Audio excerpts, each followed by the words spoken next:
సరిగ్గా మనసు పెట్టి వెతికి ఆ పాపని తీసుకొచ్చి ఆ తల్లికి ఇచ్చుంటే ఎంత బాగుండేదండి.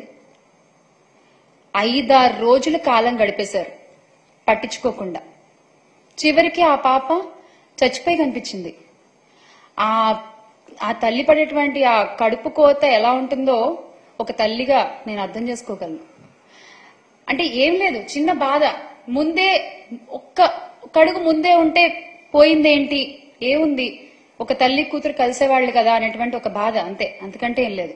ఎప్పుడైతే ఇందులో ఇంకో గొప్ప విషయం ఏంటంటే, ఎప్పుడైతే జగన్మోహన్ రెడ్డి గారు ఆ బాధితురాలి కుటుంబాన్ని పరామర్శించడానికి నేను వెళ్తున్నాను అని చెప్పారో అప్పటి వరకు ఎవ్వరూ స్పందించలేదు, అప్పటి వరకు ఎవ్వరూ పట్టించుకోలేదు.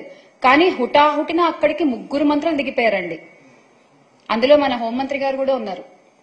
దిగిపోయి ఆ విషయాన్ని అక్కడ రాజకీయం చేసేశారు.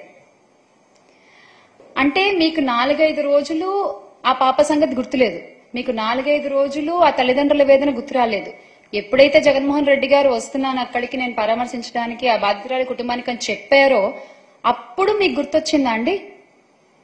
అప్పుడు దాకా మీకు అసలు అక్కడికి వెళ్లాలని కూడా అనిపించలేదా? నిజంగానా? ఏదేమైనా ఆ ఆసిఫియా అయితే ఈ లోకం నుంచి వెళ్లిపోయింది. చాలా చాలా బాధాకరమైన విషయం ఇది. ఆ తల్లికి అమ్మా, ఎస్ మేమందరం ఉన్నాం మీకు, మీరు అధైర్యపడద్దు. ఇది ఆసిఫియా సంగతి. ఇక తర్వాత పోలీస్ అధికారులు గురించి మనం మాట్లాడుకుంటున్నాం. పోలీసులు ఏం కేసులు నమోదు చేయట్లేదు, పోలీసులు తెలుగుదేశం పార్టీ నాయకుల్ని కాపాడడానికి ప్రయత్నం చేస్తున్నారు అని చెప్పి మాట్లాడుకుంటున్నాం. కానీ పాపం వాళ్ళు మాత్రం ఏం చేస్తారులేండి, వాళ్ళ కుటుంబాలకే రక్షణ లేదు, వాళ్ళ కుటుంబాలకే రక్షణ లేదు ఈ రోజున రాష్ట్రంలో.